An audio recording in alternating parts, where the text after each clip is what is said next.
ஒரு வீட்டில் இலவு விழுந்துச்சு அப்படின்னா நம்ம தான் துஷ்டி கேட்க போவோம். நம்ம தான் அவங்களோட துக்கத்தை அனுசரிக்கிறதுக்காக அவங்கள தேடி போவோமோ தவிர அவங்கள வந்து நம்மளை தேடி வர சொல்ல மாட்டோம். ஆனால் புதுசாக வந்திருக்கிற ஒரு அரசியல் தலைவர் வந்து என்னை தேடி நீங்கள் வாங்க, உங்களோட துக்கத்தில் நான் பங்கெடுத்துக்கிட்டேன் அப்படின்னு சொல்லியிருக்கிறாரு.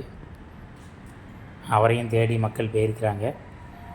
அவனையும் தேடி வரும்போது கூட்டம் கூட்டமாக போனீங்கன்னா திருப்பியும் உங்களை பணியூருக்கு வர வைப்பான். பார்த்துக்குங்க. இனிமையாக திருந்துங்க. நீங்கள் எவனுக்கோ ஓட்டு போடுங்க, என்னமோ பண்ணுங்கள், ஆனால் நல்லவனுக்கு போடுங்க. உங்களுக்காக எப்பொழுதும் களத்தில் நிற்கிறவனுக்கு போடுங்க.